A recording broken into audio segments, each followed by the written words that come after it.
오늘 우리에게 주신 하나님의 말씀은 열왕기상 12장 25절에서 33절까지 말씀입니다. 열왕기상 12장 25절에서 33절까지 말씀입니다.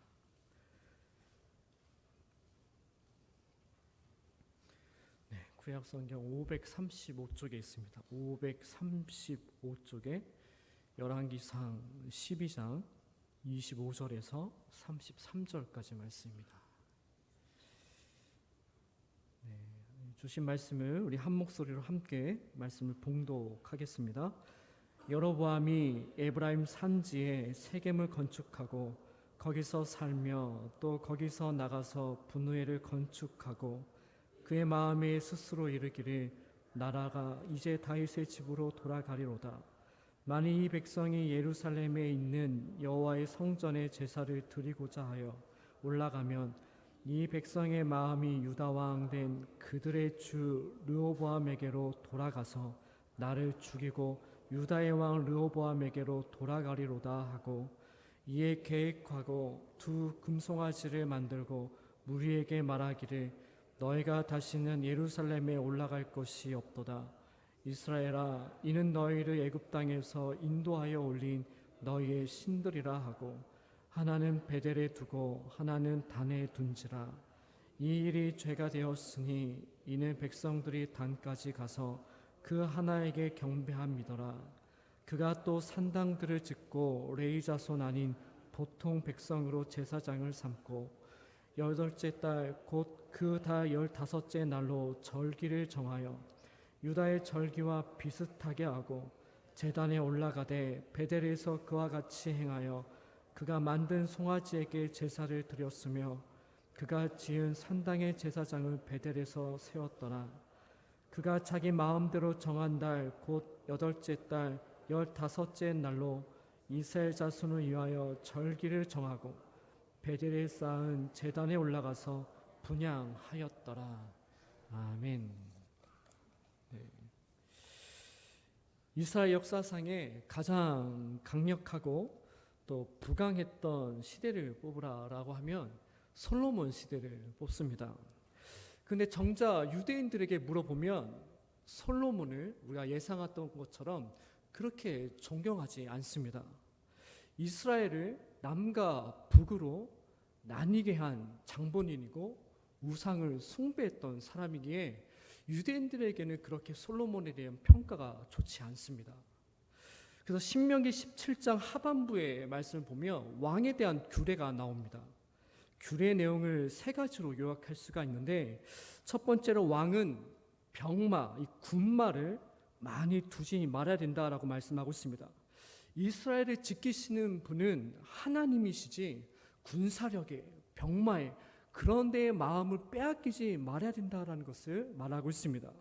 그런데 솔로몬은 하나님만을 의지하기보다는 애굽에 있는 군마와 병거를 대거 수입하여서 나라의 영토를 확정하는 데 주력했다라는 것입니다.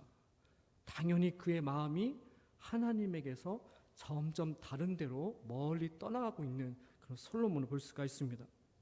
두 번째로 왕은 자신을 위하여 은과 금을 많이 쌓지 말아야 된다라고 말하고 있습니다. 하나님을 섬기는 신앙이 은과 금으로 인하여서 게을러지고 그의 신앙이 떨어지기 때문에 그렇습니다. 그런데 솔로몬은 자신을 위하여 은과 금을 많이 축적했다라는 것입니다. 왕의 궁전에 금으로 만든 방패들을 쌓아두고 왕의 보좌를 금으로 덧입고 왕이 마시는 모든 그릇을 금으로 바꿨다라는 겁니다. 그러한 금들을 자신을 위해 축적하지 말고 이스라엘 백성들에게 흐르게 하고 하나님의 은혜를 또 흐르게 하고 그런 데에 사용했더라면 그의 마음이 하나님 앞에 가 있을 텐데 자신을 위하여 은과 금을 축적했다라는 겁니다. 세 번째로 왕은 아내를 많이 두지 말라라고 하셨습니다. 마찬가지로 하나님을 향한 마음이 여인에게 빼앗겨서 하나님의 그 향한 마음의 그 중심을 잃어버리기 때문에 그렇습니다. 마찬가지로 솔로몬은 정략 결혼이라는 명분 아래 단순히 여성을 또 자기 아내를 많이 드리고 싶은 그런 욕심이 아니라 고대 당시에는 정치적인 그 책무가 있었습니다. 그 책무에 대한 증거로 상대방에 있는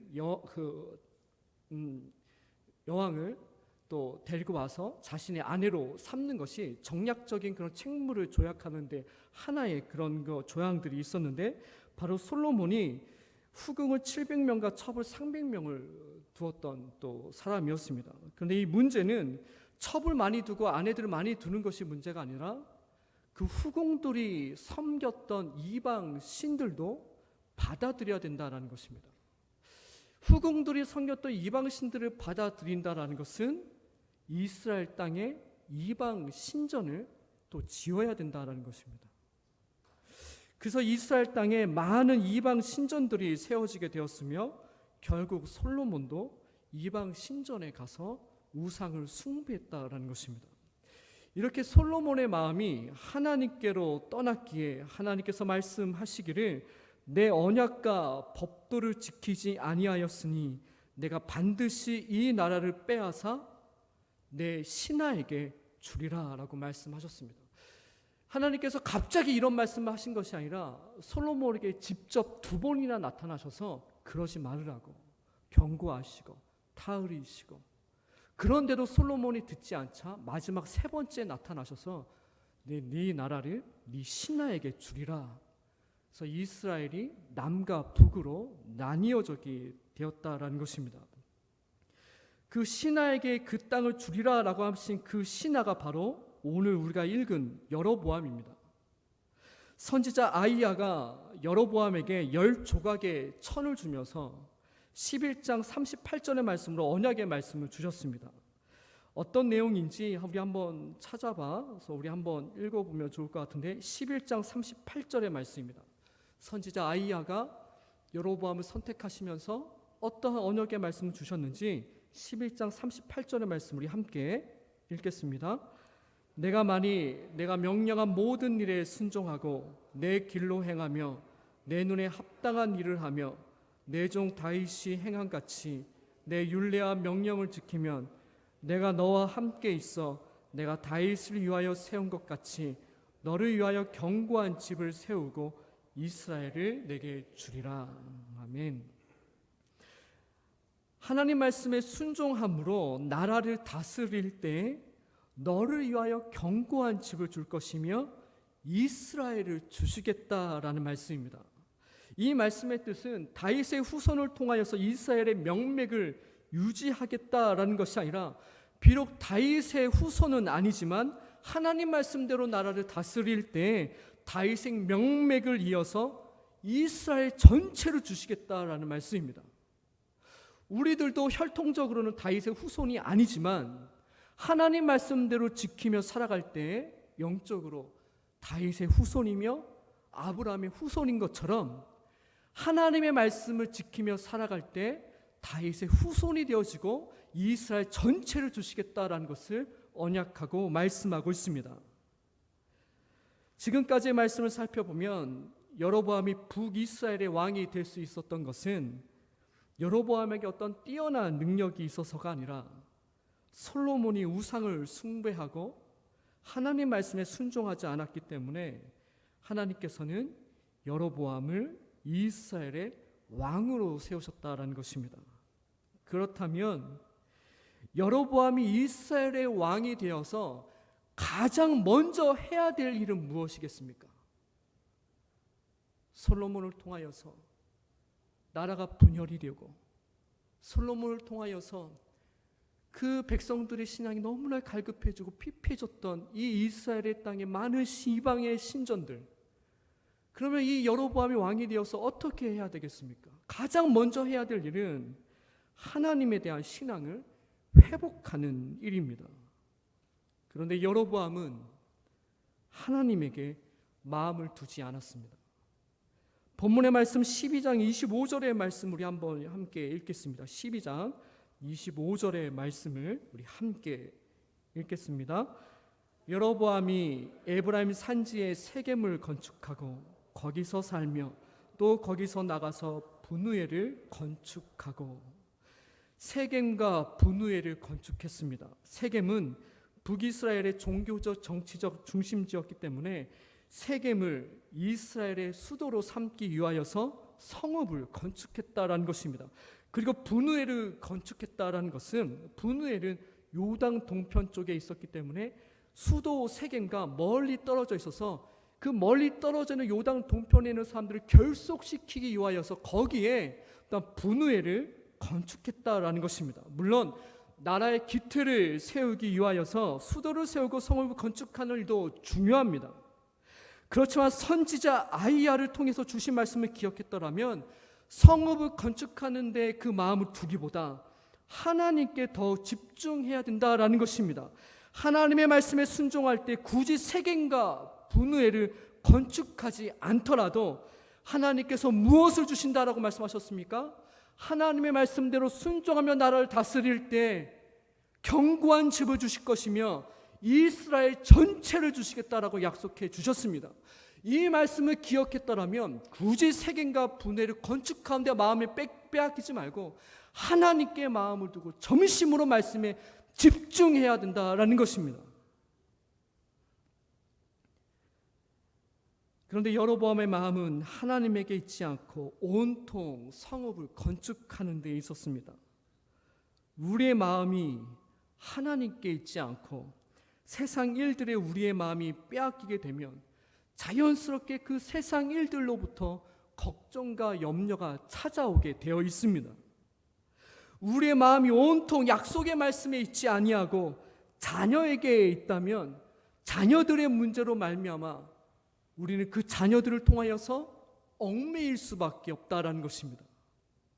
우리의 마음이 온통 물질에 있다면 물질의 문제로 말미암아 돈 그 물질을 통해서 물질의 포로가 될 수밖에 없다라는 것입니다. 좋아하는 사람이든 싫어하는 사람이든 사람에게 우리에게 마음을 둔다면 하나님의 종이 되는 것이 아니라 그 사람의 종이 된다라는 것입니다. 그래서 26절의 말씀을 보면 하나님께 마음을 두지 않고 성을 건축하는 것에 마음을 두었던 여로보암은 걱정과 염려에 사로잡혀 있는 것을 보게 됩니다. 26절의 말씀을 한번 읽어볼까요? 26절의 말씀을 우리 함께 읽겠습니다. 그의 마음에 스스로 이르기를 나라가 이제 다윗의 집으로 돌아가리로다.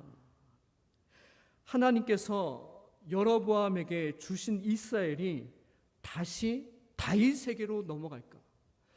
다시 남유다에게로 넘어가지 않을까? 일어나지 않은 일로 가지고 염려하고 고민하고 있다라는 것을 볼 수 있습니다.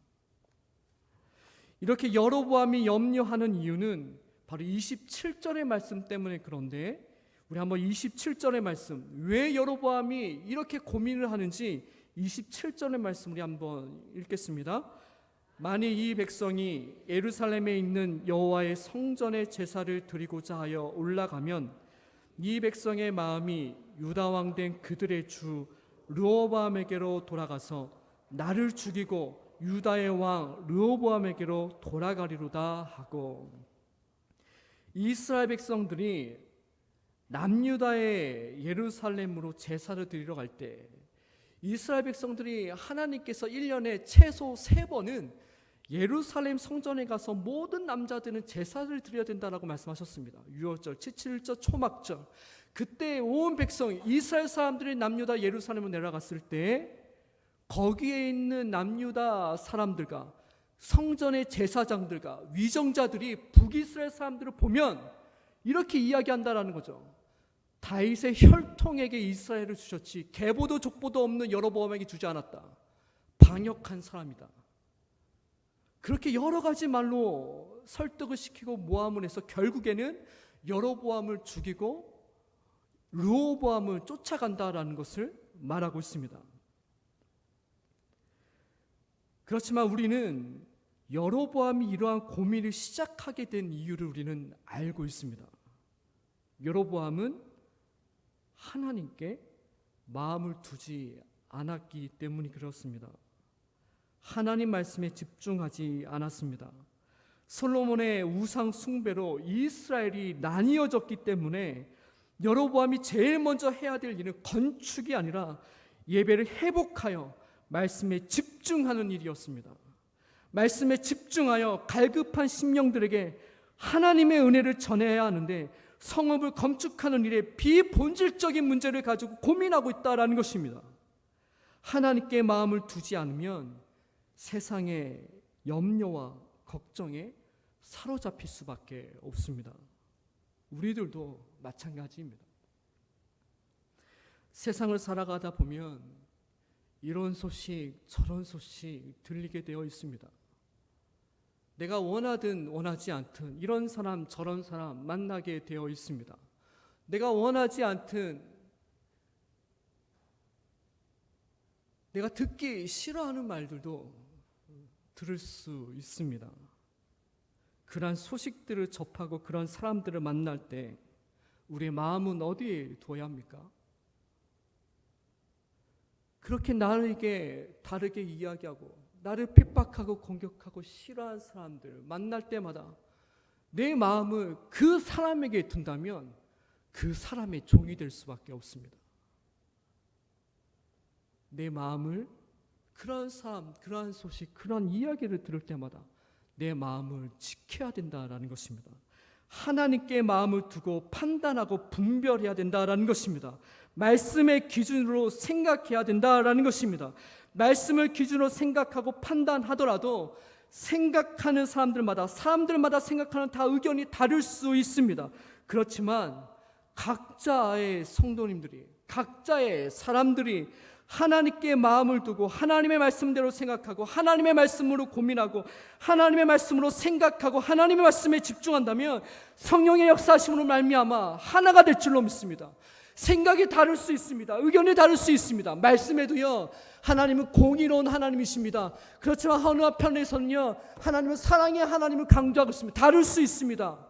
그렇지만 우리의 마음을 하나님의 말씀을 두고 어떠한 소식이 들었을 때, 어떠한 사건을 만났을 때, 어떠한 사람을 만났을 때 어떻든지 간에 우리의 마음을 하나님의 말씀에 집중하고 생각하고 고민한다면 우리의 마음이 조금은 다를지라도 성령께서 역사하셔서 하나가 될 줄로 믿습니다. 오히려 문제는 여로보암처럼 하나님께 마음을 두지 않고 걱정과 염려로서 그 걱정과 염려로서 모든 일들을 판단하고 생각하는 것이 더 문제가 되어집니다. 그래서 28절과 29절의 말씀을 보면 여로보암은 두 개의 금송아지를 만들어 베델과 단에 세우게 됩니다. 우상을 숭배하기 위한 목적으로 성전과 금송아지를 만든 것이 아니라 이스라엘 백성들이 남유다로 내려가지 못하게 하기 위해서 성전을 건축하고 금송아지를 만들었다라는 것입니다. 그래도 이 일은 엄연히 십계명의 말씀을 어긴 것입니다. 30절의 말씀을 보면 이 일이 죄가 되었으니 이는 백성들이 단까지 가서 그 하나에게, 그 하나는 금송아지를 뜻합니다. 그 하나에게, 그 금송아지에게 경배함이더라. 단순하게 하나님의 형상을 만든 것이라고 하지만 결국에는 이스라엘 백성 전체에게 우상을 섬기는 죄를 저지르게 됐다는 것입니다. 여로보암은 여기에서 멈춰야 합니다. 점점 깊은 죄로 나아가고 있기 때문에 그렇습니다. 하나님께 마음을 두지 않고 걱정과 염려에 사로잡혀서 그 걱정과 염려를 기준으로 생각하고 판단한다면 이와 같이 잘못된 판단을 내리고 나뿐만 아니라 주변에 있는 사람들에게 죄를 범하는 죄를 또 만들게 된다라는 말씀입니다. 그렇다면 우리들은 어디에 우리의 마음을 두고 살아가고 있습니까? 혹시 우리들도 세상 일에 마음을 두고 또 잘못된 선택과 결정으로 어려움을 겪고 계신 분들 혹시 있으십니까? 그렇다면 첫 단추를 다시 끼워야 합니다. 첫 단추를 잘못 끼운 채 아무리 중간에 있는 단추를 끼워봤자 소용없는 일입니다. 첫 단추를 잘못 끼운 채 어떻게 하면 이 일을 해결할까 아무리 강구할지라도 해결되지 않습니다. 어떻게 해야 되겠습니까? 할 수 없지만 시간 낭비가 있고 마음이 아프지만 첫 단추 다시 풀어야 합니다. 첫 단추를 다시 풀고 다시 단추를 끼워 메어야 된다라는 것입니다. 우리의 마음을 하나님께로 두고 하나님의 말씀에 비추어 다시 생각하고 고민하여서 그 다시 첫 단추를 끼워서 하나님께서 내려놓으라 라고 하시면 내려놓는 것이고, 포기하라 라고 말씀하시며 포기하는 것이고, 참고 인내하라 라고 하시며 인내해야 된다라는 것을 말씀하고 있습니다. 그런데 안타깝게도 여로보암은 여기에서 멈추지 않습니다. 31절의 말씀을 보면 그가 또 산당들을 짓고 레위 자손 아닌 보통 백성으로 제사장을 삼았습니다. 넘지 말아야 할 선을 넘고 말았습니다. 레위 자손이 아니라 자원하는 사람이라면 어느 누구라도 제사장으로 삼았습니다. 예배는 드렸을지 몰라도 그 예배를 통하여 하나님의 은혜가 백성들에게 전혀 흘러가지 않았습니다. 이스라엘 백성들에게 하나님의 은혜가 흘러가는 통로가 막혔다라는 것입니다. 은혜의 통로가 막혔다라는 것은 곧 영적인 죽음을 뜻합니다. 여로보암은 이 일을 통하여서 자신만 하나님께 범죄한 것이 아니라 북이스라엘 전체 백성들에게 영적인 공급을 끊기게 한 것입니다. 더 나아가서 32절의 말씀을 보면 여로보암은 8째 달 15째 날을 절기로 정했습니다. 이 날을 절기로 정한 이유는 다른 이유 없습니다. 남유다의 절기와 비슷하게 만든 것입니다. 그렇지만 레위기 23장을 보면 여호와의 절기는 하나님께서 직접 제정하시는 것이기에 사람이 정할 수 있는 것이 아닙니다. 하나님의 고유의 영역이라는 것입니다. 그런데 이미 여로보암은 죄의 한계를 넘어서서 하나님의 자리에 올라와 있습니다. 그리고 마지막으로 33절의 말씀을 보면 여로보암은 자기 마음대로 정한 절기에 베델의 우상에게 분향하였다라고 기록하며 우상을 숭배하는 모습으로 본문을 마무리하고 있습니다. 여로보암은 마음을 하나님께로 두지 않고 세상 일에 마음을 두었습니다. 그래서 세상으로부터 다가오는 염려와 고민에 사로잡혀서 결국에는 이스라엘 전체를 우상을 섬기는 나라로 만들어 버렸습니다.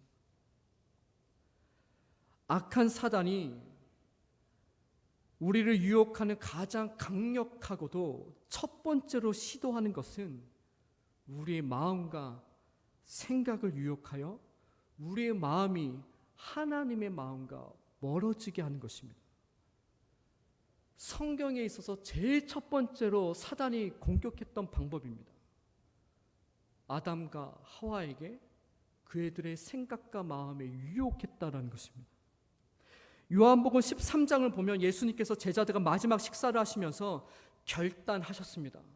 제자들을 끝까지 사랑하시기로 결단하셨다라는 것입니다. 식사 자리가 끝나면 모든 제자들이 자신을 버리고 배반할 것을 알고 계셨기 때문에 끝까지 제자들을 사랑하시겠다라는 것입니다. 그래야 제자들이 주님의 십자가의 사랑을 알고 그 사랑을 깨달아 만방에 나아가서 그 사랑을 전하기 때문에 그렇습니다. 이런 예수님의 결단에 사단이 대응한 방법은 가룟 유다의 생각과 마음에 예수를 팔 생각을 넣었다라는 것입니다. 그렇지만 아무리 사단이 우리의 마음과 생각에 예수를 팔 생각을 넣어주고 유혹하게 하고 걱정하게 하고 또 그것을 선택하고 또 여러 가지 일들에 대해서 우리가 유혹하고 다가올 때 어쨌든 그 유혹과 그 불안함들과 그 여러 가지 길들을 선택하는 몫은 나에게 달려있다라는 것입니다. 머리 위로 지나다니는 새는 막을 수는 없지만 머리 위로 지나다니는 새가 내 머리 위에 둥지를 틀 수 없게는 막을 수 있다는 겁니다. 우리 마음과 생각에 얼마나 많은 유혹들이 다가옵니까? 하루에도 몇 번씩 다가오지요. 몇 번씩 다가오죠. 근데 그러한 유혹을 우리가 막을 수는 없지만 그러한 유혹과 생각을 우리가 잡지 않을 수 있다라는 것입니다. 그 선택과 결정은 나에게 있다라는 것이죠. 사단은 하나님의 길로 가지 못하도록 우리들을 계속해서 유혹할 것입니다. 가까운 사람들을 통하여서, 사랑하는 가족들을 통하여서, 이웃과 직장의 동료들을 통하여서, 함께 믿음 생활하는 성도들을 통하여서 끊임없이 나에게 유혹을 다가올 것입니다. 그때마다 우리는 우리의 마음을 하나님께로, 우리의 마음을 하나님의 말씀에 두어야 된다라는 말씀입니다. 어떻게 하면 우리의 마음은 하나님의 말씀을 둘까라고 고민하며 생각할 때 지난날의 일들이 생각이 났습니다. 대학교 4학년 때 하나님의 부르심에 따라 신대원에 입학하려고 신대원 입시 준비를 했습니다. 나름대로 열심히 준비했는데 그렇지만 제 예상이 적중했습니다. 시험에 떨어질 줄 알았습니다.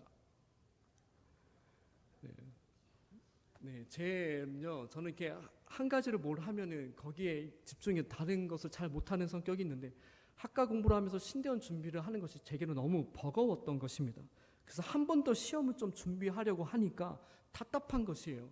나이는 들었는데 이제 무직인 상태로 공부만 하자고 하니까 너무 답답하고 갑갑하고 1년 동안 이 생활을 어떻게 보내야 되나 그런 고민과 염려가 다가왔는데 그래서 2004년에 1월달 첫 번째로 드리는 예배에 그 첫 번째 드리는 예배의 말씀이 올 한 해 나에게 주시는 말씀만 믿고 그 말씀만 붙잡고 내가 한번 생활하리라 결단하고 예배 자리로 갔습니다. 예배 자리로 갔을 때 아직도 기억이 나는데 장신대 교수님께서 그때 설교를 하셨는데 창세기 12장 1절과 2절의 말씀을 주셨습니다. 너는 고향과 친척과 아비 집을 떠나 내가 내게 보여줄 땅으로 가라. 내가 너를 큰 민족을 이루고 내게 복을 주어 내 이름을 창대하게 하리니 너는 복이 될지라. 이 말씀을 아멘으로 무조건 받아들이고 그 다음날 짐을 싸서 집을 나왔습니다. 고향과 친척과 아비 집을 떠나라고 말씀하셨기 때문에 학교 근처에 10만 원짜리 월세방을 잡았습니다. 그래서 그냥 집을 떠났죠. 떠나서 이제 공부하겠다라는 마음을 잡아먹고 주신 말씀대로 집중하기 위해서 친구들과도 다 연락을 끊었습니다. 그때 제가 한참 조금 지금 제 아내와 교제를 이렇게 할까 말까 하는 고민이 있었는데 가감하게 그 아내분도 제가 연락을 다 끊어버렸죠. 연락을 아내 다 끊고 친구들 연락 다 끊고 성경만 봤죠. 성경 읽고 성경 공부하고 성경만 보면 되게 기뻐할 줄 알고 되게 이 마음의 영이 되게 즐겁고 좋을 줄 알았는데 성경만 공부하니까 굉장히 외롭더라고요. 그래서 이 성경만 공부하다 너무 외로우니까 딴 사람들은 다 연휴 때, 명절 때 다 놀러 가는데 제가 결단했기 때문에 가족들하고도 연휴 때 가지 않고 이제 공부만 했다라는 것이죠. 근데 그 외로움이 있고 고독함이 있으니까 걱정과 근심이 또 생기게 되어지고 걱정과 근심이 세워지게 되니까 또 우울한 마음이 들게 되는 겁니다. 그래서 우울한 마음이 들어질 때마다 그런 마음들이 한두 번이 아니었는데 그럴 때마다 제게 주신 말씀을 기억했습니다. 너는 복이 될지라. 나는 복이 될지라. 또 하루 이틀 또 참았지요. 또 돈이 없다 보니까 아침에 삼각김밥 하나와 점심에 우유와 빵, 저녁에 또 삼각김밥 하나. 그렇게 몇 개월 동안 생활하니까요. 이렇게 일어서면 이렇게 얼굴 핑 돌더라고요. 또 그렇게 생활하다 보니까 제 나이 또래와 비슷한 회사원들이 지나다니면 왜 그렇게 부럽고 제 자신이 왜 이렇게 초라한지 야 지금이라도 이거를 좀 때려치고 다른 거를 좀 해볼까? 또 불확실한 미래가 있으니까 부럽더라고요. 저 사람들이 부럽더라고요. 그럴 때마다 너는 복이 될지라. 거의 제 몸을 쳐서 복종시키게 할 정도로 너는 복이 될지라. 그리고 그 시험을 보기 3주 전이었는데 굉장히 마음이 어려웠던 적이 있었습니다. 마음이 굉장히 어려우니까 눈을 감고 눈을 뜨면 새벽 2시에 항상 눈이 떠졌는데 새벽 2시에 눈을 뜰 때 빨간 눈에 검은 망토, 검은 형체가 저를 계속 노려보고 있는 것을 보게 되었습니다. 월요일날, 화요일날, 수요일날, 목요일날 눈을 뜨면 2시, 눈을 뜨면 빨간 눈 너무 무섭고 힘들어서 금요일날 안 되겠다. 금요일날은 무조건 이 사람하고 얘기를 한번 해봐야 돼. 왜 그렇게 나타나는지 그랬더니 그것이 먼저 저에게 이야기를 걸더라고요. 네가 죄인인데 이 길을 가려느냐. 그 한마디 하고 사라지더라고요. 시험 보기 3주 전에. 마음이 너무 어려워서 그래서 그 말씀 기억했죠. 너는 복이 될지라. 시험을 봤습니다. 아니나 다를까 시험 못 봤습니다. 굉장히 못 봤어요. 그래서 시험 결과를 기다리는데 야, 이거 어떻게 해야 되나? 어떻게 해야 되나? 그래도 주신 말씀을 붙잡았습니다. 너는 복이 될지라. 목회자가 안 되더라도 다른 일들을 통하여서 어쨌든 복이 될지라. 힘들고 어려울 때마다, 포기하고 싶고 도망치고 싶을 때마다 나에게 주신 하나님 말씀에 집중했다라는 것입니다. 그랬더니 내가 나를 이끌어가는 것이 아니라 하나님의 말씀이 나를 이끌어갔다라는 것입니다. 우리의 마음을 하나님께로 두며 말씀에 둔다라는 것은 단순히 말씀에 순종하여서 복받겠다라는 것이 아닙니다. 내 마음을 하나님의 말씀에 둔다라는 것, 때로는 포기하는 마음도 있고요. 또 한편으로는 도망가고 싶은 마음도 있고요. 그럴 때마다 하나님의 말씀에 두고 인내하고 견디고 참고 겸손하게 용서하고, 왜요? 하나님 말씀이 있기 때문에 그 말씀에 나의 모든 것을 걸고 하나님 말씀 붙잡고 나는 이렇게 하고 싶은데 그거 포기하고 말씀 주셨기 때문에, 사랑하라 말씀하셨기 때문에 사랑할 수 없지만 사랑하고, 인내할 수 없지만 인내하라 말씀하셨기 때문에 인내하고,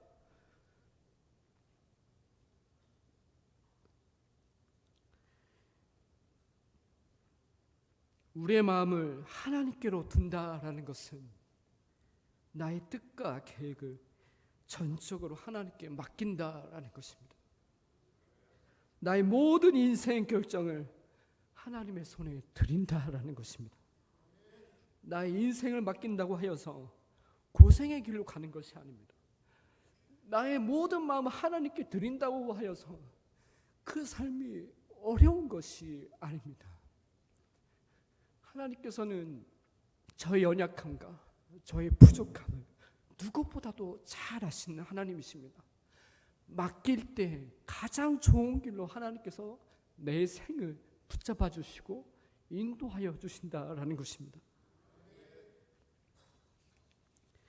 우리들이 걱정하고 염려하는 일들을 생각해 보시기를 바랍니다.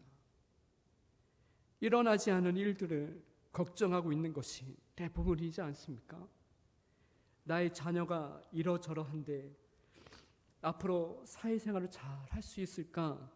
걸을 때마다 허리와 다리가 아픈데 점점 아파서 수술해야 되는 것은 아닌가? 이상하게 몸이 처지고 또 몸이 아픈데 큰 병에 걸린 것은 아닌가? 이 밖에도 우리가 염려하며 걱정하는 일들을 보면 나에게도 일어나지 않은 일들을 가지고 염려하는 것을 보게 됩니다. 아무것도 염려하지 말고 모든 일에 간구하여라, 기도하여라, 감사함으로 하나님께 아뢰일 때 걱정과 염려에 사로잡힌 우리의 마음과 생각을 모든 지각에 뛰어나신 하나님의 평강으로 변화시켜 줄 줄로 믿습니다. 예배라는 것은 예배를 통하여서 내 심령과 마음이 변화되는 것입니다. 예배를 드렸는데 예전과 동일하게 염려가 고민이 있는 상태에서 예배의 문을 벗어나면 안 됩니다. 예배를 통하여서도 마찬가지고 기도를 통하여서도 마찬가지입니다. 예배가 생명인 것은 바로 이것입니다. 생명을 거고 예배하여서 내 마음을 변화시키는 것입니다. 그래서 예배가 너무나 중요한 것이고 기도가 너무나 중요한 것입니다. 예배와 기도를 통하여서 예배함으로 나아갈 때, 기도의 깊은 곳으로 나아갈 때, 내가 기도하기 전에는 걱정과 염려에 사로잡혔는데 기도하는 것을 통해서, 예배하는 것을 통해서 그 걱정과 염려가 평강으로 바뀌어지는 것이 예배이고 기도라는 것을 말씀하고 있습니다. 기도와 예배를 통하여서 우리의 마음에 하나님께서 주신 평강이 찾아온다면 병원 가기 싫고 두렵지만 병원 갈 수 있는 용기가 생기신다라는 것입니다. 병원 가서 좋지 않은 소리를 들을지라도 마음이 평강이 있기 때문에 하나님께서 치유해 주실 것이라는 확신이 생긴다라는 것입니다. 나의 자녀를 보며 걱정과 함숨이 나오지만 주의 평강이 찾아올 때는 자녀를 볼 때 축복의 마음이 생긴다라는 것입니다. 걸을 때마다 다리와 허리에 통증이 느껴질 때마다 나의 다리와 허리를 축복하며 기도할 때 다리와 허리의 통증들도 감사함으로 바뀌어지게 된다라는 것입니다. 그래서 하나님께서 여로보암에게 성읍을 건축하는 건물들의 그 마음을 두지 말고 하나님 말씀에 순종하며 하나님께 마음을 둔다면 이 모든 것을 다 주신다라고 말씀해 주셨던 것입니다. 우리의 마음을 하나님께로 두고 나의 뜻과 계획을 주님께 맡기고 주님의 말씀대로 생각하며 순종할 때 우리에게 이스라엘을 주실 뿐만 아니라 영원한 하나님 나라를 허락해 주실 것을 믿습니다. 기도하겠습니다. 하나님 아버지, 하나님께 마음을 두지 않고 세상 일에 마음을 빼앗겨 염려하고 고민했던 모든 문제들을 주님께 맡겨 드립니다. 나의 뜻과 계획을 포기하고 온전히 주님 앞에 내려놓기를 원합니다. 이제는 나에게 말씀하시는 주님의 음성에 민감하게 하여 주시고 온 마음이 하나님께로 향하게 하여 주시고 주님께서 친히 나의 삶의 주인이 되어 주셔서 한 걸음 한 걸음 주님의 말씀에 순종하며 살아갈 때 영원한 하나님의 나라를 소유하게 하여 주시고 하나님 나라의 기쁨으로 살아가는 우리 모두가 되어줄 수 있도록 축복하여 주시옵소서. 이 모든 것을 이루 구원하신 예수님의 이름으로 기도합나이다.